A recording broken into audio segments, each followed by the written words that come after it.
Tak seorang pun mengerti bebanku. Ku tanya Yesus, apa yang harus ku buat? Dia berfirman, mari datanglah. Dia selalu pedulikan aku. Ku datang Yesus, Dia pikul segala bebanku. Sujud di altarnya, ku bawa hidupku. Ku terima anugerahnya, Dia ampuniku dan bebaskanku. Dia ubah hidupku, baharui hatiku. Sesuatu terjadi saat datang di altarnya.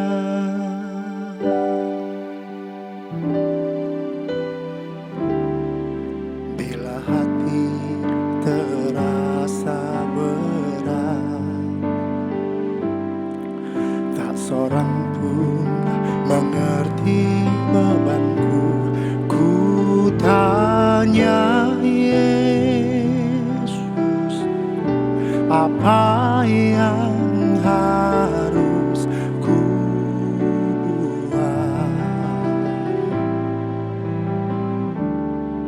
Dia berfirman, mari datanglah. Dia selalu pedulikan aku. Ku datang Yesus, Dia pikul segala bebanku. Sujud di altarnya, ku bawa hidupku. Ku terima anugerahnya, Dia ampuniku dan bebaskanku. Dia ubah hidupku, baharui hatiku. Sesuatu terjadi saat datang di altarnya.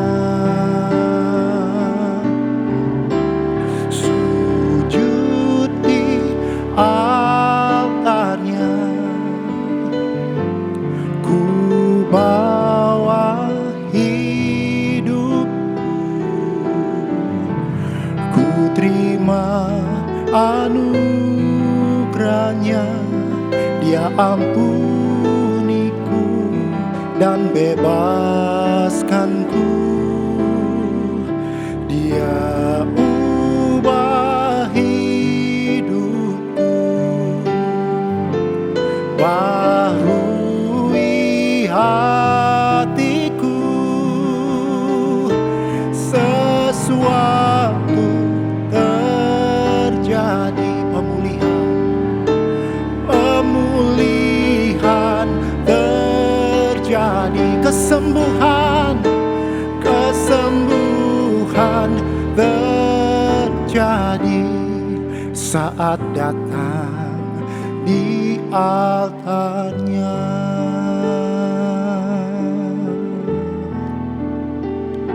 Saat datang di altar-Mu Tuhan. Damai sejahtera, pemulihan, hidup yang baru, semuanya terjadi saat ku datang ke hadirat-Mu Tuhan. Di tahun yang baru, Tuhan menyertai, Tuhan memberkati. Ku sangat bersyukur Tuhan atas segala kebaikan-Mu. Engkau menuntunku, menuntun kami semua. Tuhan tak pernah meninggalkan kami. Awal yang baru di dalam Tuhan, tahun yang baru bersama Tuhan. Ku percaya di tahun yang baru ku mendapatkan segala sesuatu yang lebih baik dari sebelumnya. Terima kasih Tuhan. Ajar kami Tuhan untuk terus mendengar kasih, untuk mendengar suara, supaya kami terus dapat berjalan di jalan-Mu ya Tuhan. Terima kasih Bapa buat segala anugerah-Mu. Terima kasih Tuhan. Sungguh kami sangat bersyukur kepadamu Bapa. Di tahun yang baru ini kami boleh tetap ada, kami sehat, kami dipulihkan. Terima kasih Tuhan. Haleluya. Kami butuhkan kebaikan-Mu, kami butuhkan sentuhan tangan-Mu. Kami tak dapat jalan sendiri, kami perlu Kau Tuhan. Kami butuhkan keajaiban-Mu, kami butuhkan sentuhan tangan-Mu. Kami tak dapat jalan sendiri, kami perlu Kau Tuhan. Kami butuhkan keajaiban-Mu, kami butuhkan sentuhan tangan-Mu. Kami tak dapat jalan sendiri, kami perlu Kau Tuhan. Kami perlu Kau Tuhan. Kami perlu Kau Yesus.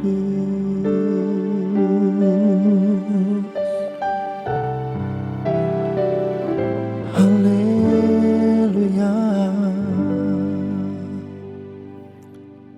Sebelum kita mendengarkan renungan yang akan saya bagikan, mari kita satu hati kita berdoa Bapak Ibu Saudara-saudari. Kiranya firman-Mu yang akan kami renungkan pada hari ini, Engkau hidupkan dan berbicaralah untuk membuat kami mengerti apa yang Kau mau, dan izinkanlah kami hari ini mengalami kuasa daripada perkataan firman-Mu. Kami membutuhkan Engkau ya Tuhan. Kami naikkan doa ini dalam nama Tuhan Yesus Kristus. Amin. Amin. Saya ingin mengajak kita untuk merenungkan, dan saya akan berbagi sedikit dari apa yang saya alami daripada bagian firman Tuhan yang akan kita renungkan pada hari ini, yang terambil dari Matius pasalnya yang ke-11 ayatnya yang ke-27 sampai ayatnya yang ke-30. Matius pasal 11 ayat 27 sampai ayatnya yang ke-30 yang mengatakan demikian. Semua telah diserahkan kepadaku oleh Bapa-Ku, dan tidak seorang pun mengenal anak selain Bapa, Dan tidak seorang pun mengenal Bapa selain anak dan orang yang kepadanya anak itu berkenan menyatakannya. Marilah kepadaku semua yang letih lesu dan berbeban berat, aku akan memberi kelegaan kepadamu. Pikulah kuk yang kupasang dan belajarlah padaku, karena aku lemah lembut dan rendah hati, dan jiwamu akan mendapat ketenangan. Sebab kuk yang kupasang itu enak dan bebanku pun ringan. Bapak, Ibu, saudara-saudari yang Tuhan Yesus kasihi, kita harus menyadari bahwa hidup kekristenan kita itu diawali oleh anugerah, yaitu pada saat pada saat Tuhan memilih dan mengangkat kita menjadi anak-anaknya. Kita harus menyadari bahwa hanya oleh karena anugerahlah kita boleh mengenal Kristus, menjadi percaya kepadanya dan menjadi milik kepunyaannya. Ada banyak orang Kristen hanya berhenti sampai kepada memiliki pengetahuan akan hal itu. Tapi pada bagian ini, dalam ayat yang kita baca ini, kita akhirnya kembali diingatkan bahwa pada saat Dia memberi kepada kita anugerah, pada saat Dia memilih kita, pada saat yang sama Dia mengajak kita untuk menyadari bahwa ada tujuannya, ada maksud Tuhan dalam hidup kita. Dan apa maksud Tuhan bagi kita? Maksudnya adalah untuk membentuk kita, menjadikan kita menjadi semakin serupa dengan gambaran Kristus Yesus, Tuhan dan Juru Selamat kita. Beberapa hari yang lalu saya mendengar sebuah khotbah, dan dalam khotbah itu sang pendeta, sang pengkhotbah, dia bercerita tentang seorang yang bertanya kepadanya, apakah ada seorang Kristen sejati di dalam gereja yang kau gembalakan? Itu pertanyaan yang terlihat mudah, tapi sulit untuk dijawab. Dan pada saat saya mendengar kalimat itu, apakah ada orang Kristen sejati dalam gereja yang kau gembalakan, maka pertanyaan itu seperti kayak langsung berbicara kepada saya secara pribadi, sehingga saya akhirnya duduk, saya diam gitu ya, maksudnya saya merenungkan, saya mengingat-ingat, kira-kira ada enggak ya?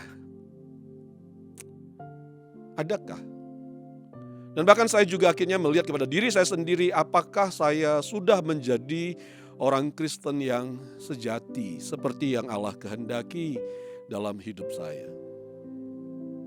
Saya sempat frustrasi, tapi pada saat yang sama di dalam hati kecil saya seperti ada suara yang mengatakan, kamu jangan frustrasi sebab kamu sedang menjadi orang Kristen yang sejati, tapi kamu masih sedang dalam proses. Kamu masih harus terus belajar dari hari ke hari sampai apa yang Allah kehendaki dalam hidupmu terjadi. Dan pada saat saya mendengar suara itu, hati saya kembali tenang dan saya kembali confident bahwa setiap orang, setiap jemaat yang hadir dalam ibadah yang saya gembalakan, mereka adalah orang-orang Kristen sejati, sama seperti saya. Tapi masalahnya adalah Bapak Ibu, terkadang kita tidak selalu bisa menyadari tentang apa yang menjadi maksud Tuhan, tujuan Tuhan, oleh karena kesibukan-kesibukan kita yang banyak. Terkadang kita terlalu sibuk dengan tujuan-tujuan kita sendiri, tentang rencana-rencana kita sendiri, mimpi-mimpi kita sendiri, sehingga akhirnya kita sampai lupa untuk menyiapkan diri kita untuk mengejar apa yang menjadi tujuan Tuhan dalam hidup kita. Dan karena banyak orang Kristen tidak hidup menurut apa yang Allah kehendaki, itulah yang akhirnya banyak kita akhirnya menjadi orang Kristen yang penuh dengan penderitaan. Menderita bukan karena fisik, menderita bukan karena kita kurang makan, menderita bukan karena kita kurang pakaian, menderita bukan karena kita tidak punya rumah atau kendaraan yang layak untuk kita kendarai. Kita tidak menderita oleh karena itu, oleh karena kerja keras kita, oleh karena usaha dan pekerjaan kita bisa memiliki semuanya. Tapi kita menderita oleh karena di dalam jiwa kita menyadari kita belum bisa menjadi seperti yang Tuhan mau. Jiwa kita yang menderita, Bapak Ibu. Itu sebabnya Tuhan Yesus mengundang kita Dan pada saat dia berkata, marilah kepadaku, hai kamu yang letih lesu dan berbeban berat. Dia tidak sedang mengundang mereka yang lelah secara fisik, tapi dia mengundang kita yang lelah di dalam jiwa kita oleh karena kegelisahan yang bertahun-tahun kita membebani hidup kita, yang membuat jiwa kita menjadi menderita. Dia mengundang kita karena hanya Dia yang bisa memberi kelegaan kepada kita.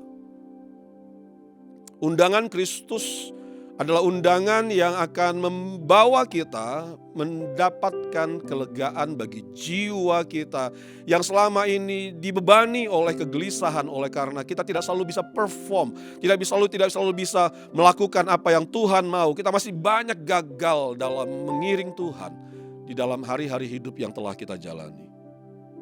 Dia mengundang kita, dan undangan ini berlaku bukan hanya seminggu sekali, tapi undangan ini adalah ajakan di setiap hari yang kita jalani untuk datang mendekat kepadanya. Untuk apa? Dia undang kita datang mendekat.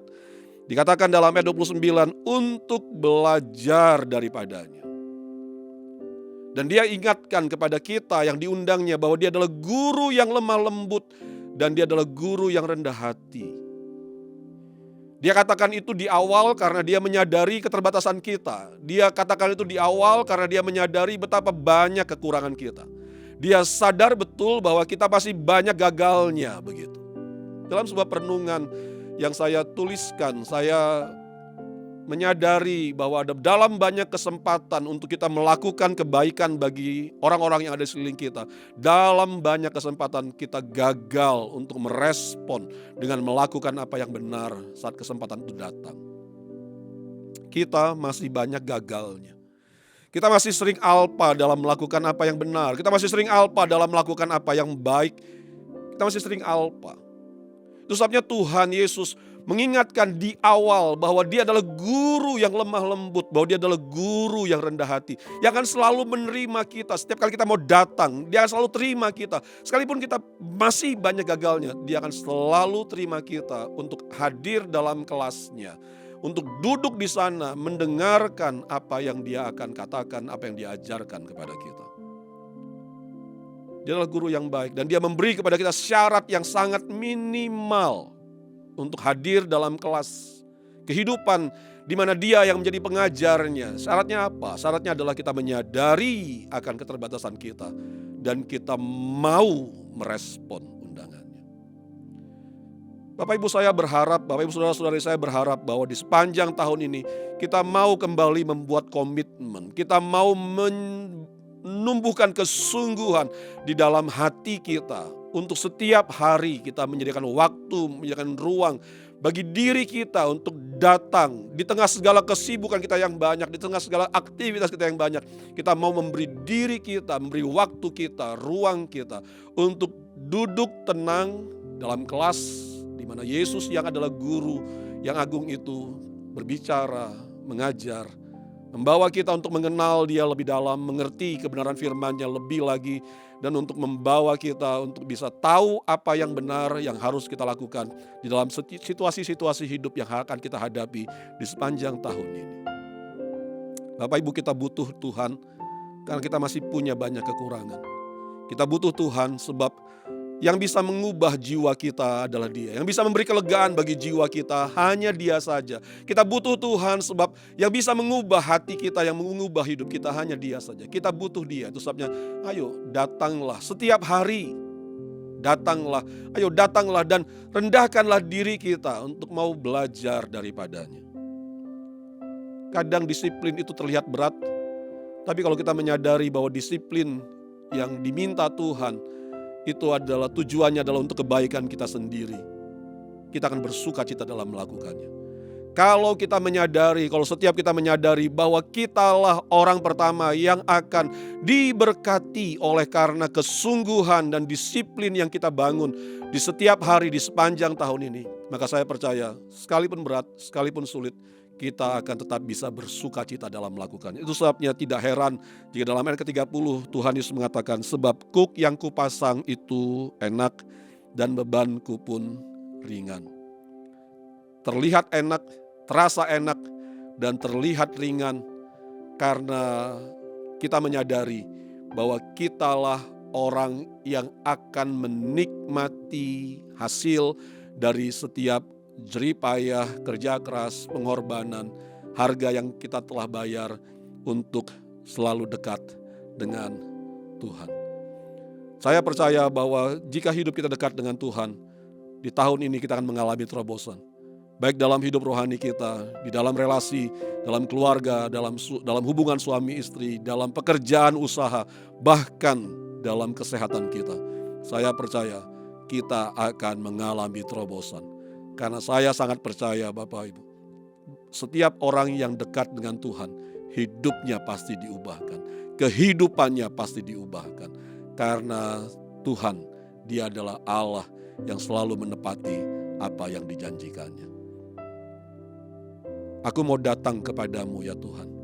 Aku mau belajar daripadamu. Karena aku membutuhkanmu. Mari kita berdoa. Kiranya dalam kemurahan-Mu Engkau menghidupkan setiap perkataan firman Tuhan yang kami dengar dan renungkan pada hari ini. Dan biarlah kuasa firman-Mu menjamah hati setiap kami. Membebaskan kami dari segala belenggu-belenggu yang selama ini menghalangi kami untuk datang mendekat kepadamu. Roh Kudus, jamah hati kami. Beri kepada kami kesadaran bahwa kami membutuhkan Engkau.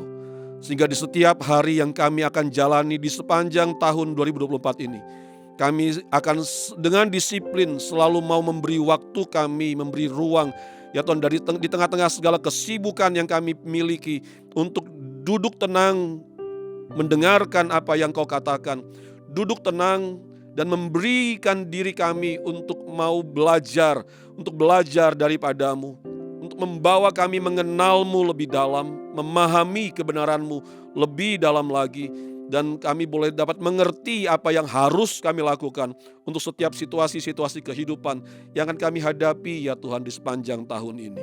Kami berdoa biarlah kiranya dalam kemurahan dan rahmat-Mu ya Tuhan, izinkanlah kami semua bertumbuh dalam Engkau. Izinkan kami semua boleh mengalami breakthrough ya Tuhan. Sehingga kami boleh melihat ya Tuhan ada berkat-berkat Tuhan yang kembali mengalir. Kami boleh melihat ya Tuhan pemulihan terjadi dalam relasi-relasi yang kami miliki. Dan kami boleh kembali juga melihat ya Tuhan mujizat Tuhan yang katakan. Jadi kalau di antara kami ya Tuhan yang pada hari ini dalam keadaan sakit, kami boleh mengalami kesembuhan. Kami boleh mengalami pemulihan yang daripada Tuhan. Oleh karena kuasa-Mu itu dinyatakan bagi setiap kami. Sekali lagi terima kasih ya Tuhan untuk kebenaran firman-Mu pada hari ini. Kami berdoa kiranya dalam kemurahan-Mu ya Tuhan, bawa kami untuk bertumbuh, ubahkan dan baharuilah kehidupan kami ya Tuhan, agar hidup kami boleh menjadi seperti yang Engkau kehendaki. Kami kembalikan segala pujian, hormat, kemuliaannya bagi-Mu. Di dalam nama anak-Mu Tuhan kami Yesus Kristus, kami telah berdoa. Amin. Kami perlukan keajaiban-Mu, kami butuhkan sentuhan tangan-Mu, kami tak dapat jalan sendiri, kami perlu Kau Tuhan, kami perlukan keajaiban-Mu, kami butuhkan sentuhan tangan-Mu, kami tak dapat jalan sendiri, kami perlu Kau Tuhan, kami perlukan keajaiban-Mu, kami butuhkan sentuhan tangan-Mu, kami tak dapat jalan sendiri, kami perlu Kau Tuhan, kami perlu Kau Tuhan.